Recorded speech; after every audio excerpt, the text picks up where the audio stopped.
A imagem que você tá vendo não é um meme. Não é piada de internet. Aquilo ali é um ministro de Estado. E aquilo é um rio de esgoto. Enquanto você fica discutindo besteira no Twitter, o teto do mundo desabou, irmão. No Nepal, a molecada da geração Z cansou de papo furado. Eles olharam pra essa elite que tá roubando o futuro deles e decidiram cobrar a conta. Não teve nota de repúdio e nem papinho. Eles pegaram os graúdos pelo colarinho e jogaram na lama.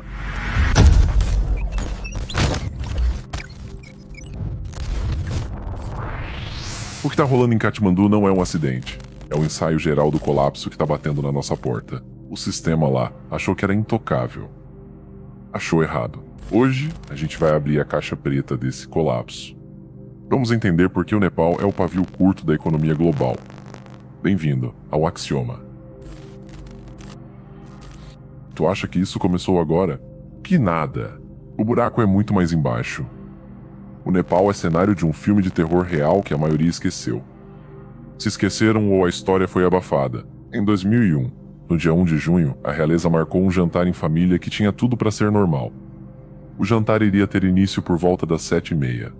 Logo em seguida, o clima começou a pesar. Segundo relatos de sobreviventes, o príncipe herdeiro de Pendra surtou, bebeu demais da conta e talvez usou algumas substâncias, se é que me entende. Ele saiu da sala onde estava acontecendo a festa. Algum tempo depois ele retornou usando uma farda militar e carregando 3 armas, armamento de guerra. Ele entrou no jantar e não deu chance de defesa. Atirou no pai e depois apagou a linhagem real inteira. O rei, a rainha, tios, primos. Foi uma carnificina dentro do palácio. O príncipe executou todo mundo a sangue frio. Depois tentou cometer suicídio. Ele sobreviveu e ficou em coma por alguns dias antes de falecer. E nesse período foi coroado rei, herdando o trono do pai que ele mesmo matou. E aqui vai a fita que os livros de história não contam. Muita gente no Nepal até hoje não engole a história do príncipe louco. Curiosamente, o tio dele, Janendra, que não estava no jantar, assumiu o trono logo depois que o sobrinho faleceu. Coincidência? O povo achou que não. A investigação oficial concluiu que o príncipe herdeiro de Pendra foi o autor do crime. No entanto, a versão oficial gerou muitas suspeitas e teorias da conspiração entre a população, que apontavam o tio de Dipendra, Janendra, como possível envolvido. O conflito, que começou anos antes de Janendra ascender ao trono após os integrantes da família real terem aquele fim infeliz, só piorou. O conflito foi travado entre as forças governamentais do Reino do Nepal e o Partido Comunista do Nepal Maoísta, que buscava derrubar a monarquia e estabelecer uma república comunista. E o que aconteceu? Os revolucionários viraram a nova elite. Trocaram a farda suja de lama pelo terno importado e o carro blindado. A molecada de hoje não lembra do rei.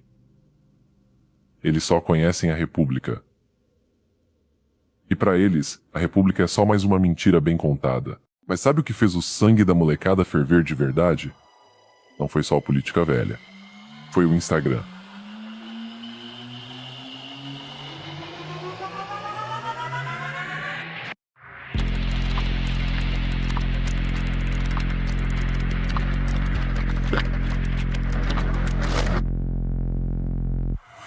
Lights up, step out, so relentless. Doors swing wide, every move expensive. Crowds part ways, see the diamond chain. I'm the headline running through their brains. All eyes all night just to see my entrance. Bills like confetti, raining independence. Wrist on frost, attitude nonchalant. Every glance shocked, but I only want flaunt. Cash pouring down, can't ignore it. Got stacks so high, watch me flaunt it. Gold on my face, yeah, I'm on it. VIP life, you know I run it.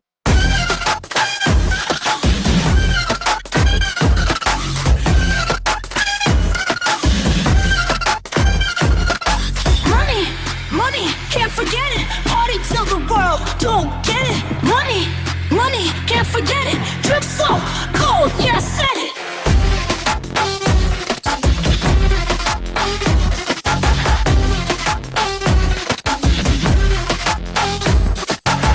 City flashing, I'm the reason that it glimmers. Private jet mood, every night just gets bigger. Cheers to me, I toast, never settle. Champagne spills, I'm the gold medal. No stress, no cares.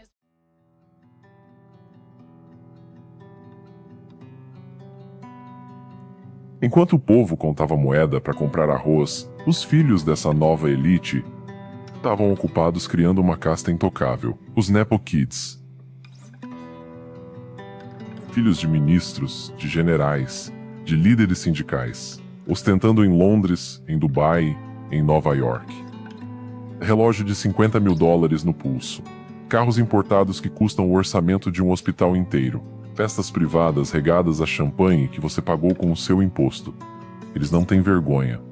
Eles postam, eles esfregam na cara da população, para a geração Z do Nepal, que está sem emprego e sem futuro. Ver o filho do homem que destruiu o país rindo na internet foi a gota d'água. O Nepo Kid é a prova viva de que o sistema não está quebrado. O sistema está funcionando perfeitamente. Só que somente para eles. A bomba já estava armada e só faltava uma faísca para explodir.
Today I stand here with the dream of building a new Nepal, with a fire of hope and passion burning within me. But my heart is heavy because this dream seems to be slipping away.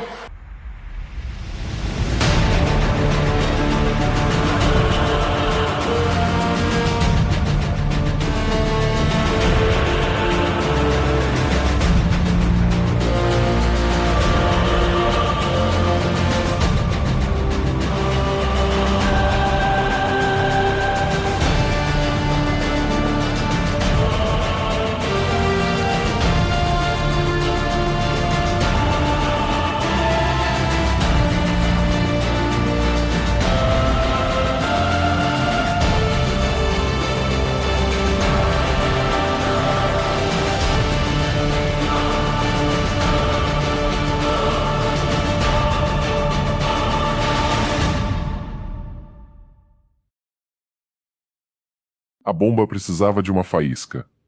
E ela não veio de um general, nem de um guerrilheiro. Veio de um garoto de 16 anos, com o uniforme da escola, numa apresentação de fim de ano. Algo simples, mas funcionou. O nome dele é Avishkar.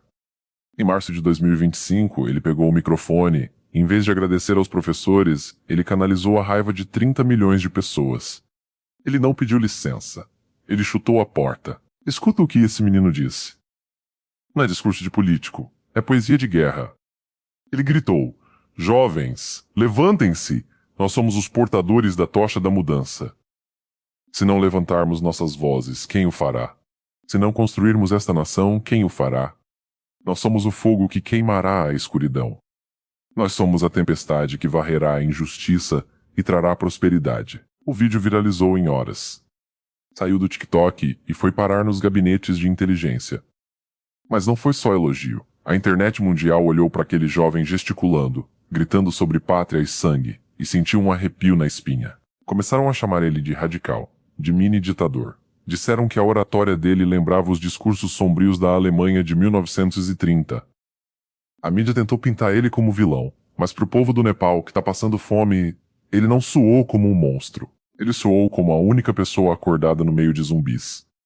O Avishkar não criou a revolta. Ele apenas acendeu o fósforo. 6 meses depois desse discurso, aqueles mesmos estudantes estavam nas ruas queimando o parlamento. Ele provou que uma ideia, dita na hora certa, é mais perigosa que um exército.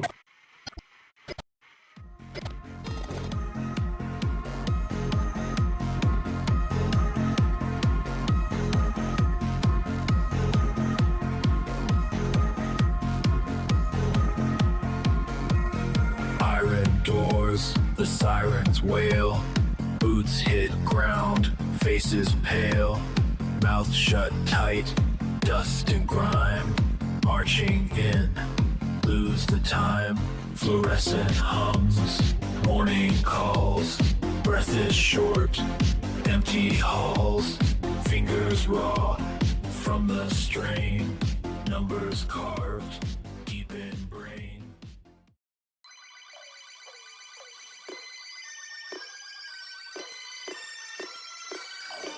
Como é que um país que não tem indústria, não tem petróleo e não tem tecnologia sobrevive? Simples. Vendendo gente. O principal produto de exportação do Nepal não é tapete nem chá. É carne humana. Metaforicamente falando. Todo dia, o aeroporto de Katmandu é palco da mesma tragédia. Milhares de moleques vazam pro Catar, pra Malásia, pra Coreia. Eles vão pra trabalhar em obra, debaixo de sol de 50 graus, construindo estádio pra gringo ver. Eles mandam o dinheiro pra casa. E é esse dinheiro que sustenta o país.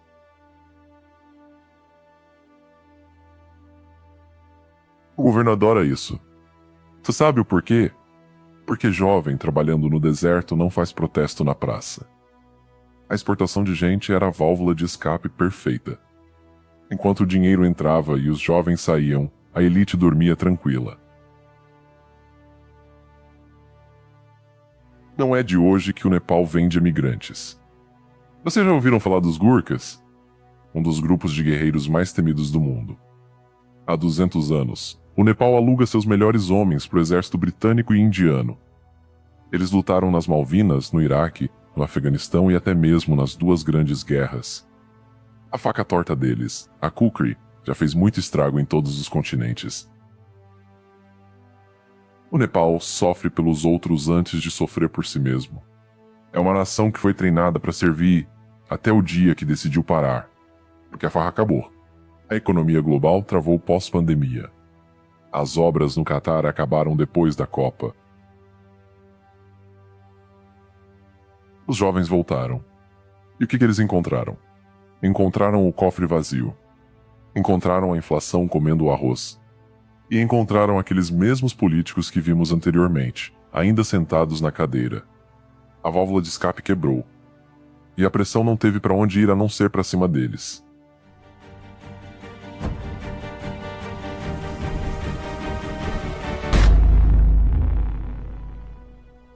Agora, sai da bolha e abre o mapa. Esquece a ideologia, vamos falar de geografia. Hoje o Nepal é o pedaço de terra mais perigoso da Ásia. Ele é o estado tampão. Basicamente, é um sanduíche espremido entre dois gigantes nucleares que se odeiam, a China no norte e a Índia no sul. Pequim não tá de brincadeira. Eles querem rasgar o Himalaia com estrada e trem de alta velocidade. É a nova rota da seda. A Nova Delhi morre de medo disso. Eles veem o Nepal como o quintal deles. Se a China entrar ali, a Índia está cercada. E claro, o tio Sam não ia ficar de fora. Os Estados Unidos chegaram com 500 milhões de dólares na mala para ajudar, ou seja, para melar o jogo da China. O país virou um cabo de guerra. E aqueles políticos que voaram no Rio lá no começo, tudo marionete. Um dia o governo é pró-China, no outro é pró-Índia. A soberania foi leiloada faz tempo. Quem paga mais, leva. A população sabe. Aquele moleque do discurso sabe. Quer ver o golpe na prática? Olha pra isso aqui. O aeroporto internacional de Pokhara. A China chegou com um sorriso no rosto. Nós construímos pra vocês, parceiro. Emprestaram milhões.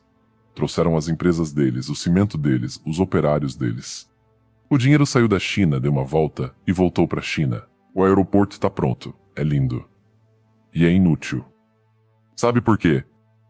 Porque a Índia, que controla o céu ao sul, não libera o espaço aéreo para voos que pousem num aeroporto chinês. Resultado: o Nepal tem um aeroporto fantasma e uma dívida impagável com Pequim. É a clássica armadilha da dívida.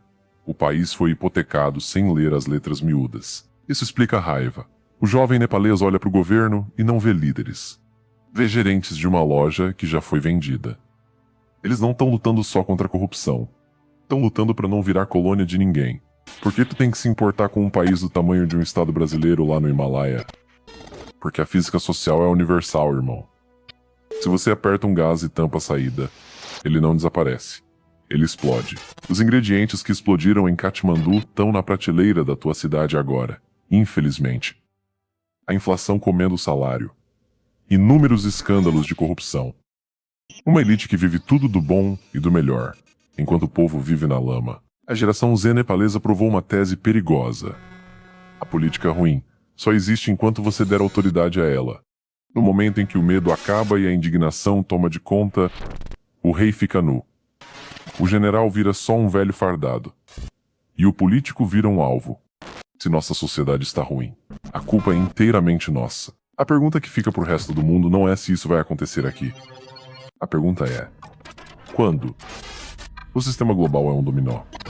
E o Nepal foi só a primeira peça. Ouçam o barulho do rio. Ouçam o barulho do relógio. Não é só um rio. Não é só um relógio. É o som do sistema quebrando. Eu sou o informante. A informação foi passada adiante. Use com sabedoria. Até logo.